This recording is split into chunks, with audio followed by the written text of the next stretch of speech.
కా కా మీ కొడుకు చిన్న పిల్లల్ని రేపు చేసి జైలుకి పోయాడు కదా, ఇంకా ఒక నెల కూడా కాలక అప్పుడే బయట వచ్చేసినాడు. వచ్చేసినాడా? మా మా ఈడే ఉండవా? ఆగిలిగా ఉంది, అన్నం పెట్టుమా. చిన్న పిల్లని అలా చేసేదానికి మనసు ఎలా వచ్చిందిరా నీకు? ఏం చేయాలి ఏం చేయకూడదు నువ్వు నాకు చెప్తున్నావా? అన్నం పెట్టుమా. రే నువ్వు చేసించానా తప్పురా? మా నేను తప్పు చేసుంటే ఆ గవర్నమెంట్ నన్ను ఎప్పుడో చంపేసుంటది. నేనేం తప్పు చేయలేదు, ఏదో చిన్న పొరపాటు జరిగిపోయిందని కొట్టి వదిలేసినారు. నీకు తెలుసా, జైల్లో నాకు 3 పూటలు తిండి పెట్టి రాజాలాగా చూసుకున్నారు. ఇప్పుడు కూడా రోడ్లోని పోతే అందరూ భయపడతారు. నీ కొడుకు కాళ్ళ ఎగరేసుకునేలాగా చేసినాడమ్మా.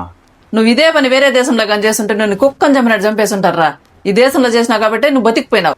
అమ్మా మహాతల్లి, నీకు చాలా థ్యాంక్స్ నన్ను ఈ దేశంలో పుట్టించినందుకు. నీలాంటివా నీ భూమి మీద ఉంచకూడదురా, చంపేయాలి. అప్పుడు ఈ లోకం ప్రశాంతంగా ఉంటుంది. నువ్వు చాలా ఎక్కువ మాట్లాడుతున్నావమ్మా.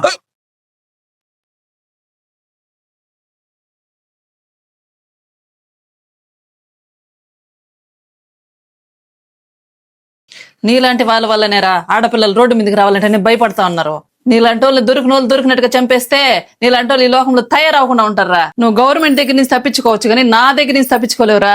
నువ్వు చావడమే కరెక్ట్. తప్పు చేసింది ఎవరైనా తన కన్న బిడ్డ అయినా సరే శిక్ష పడాల్సిందే. ఇలా చేస్తేనే ఇంకోసారి తప్పు చేయాలంటే కూడా భయపడతారు.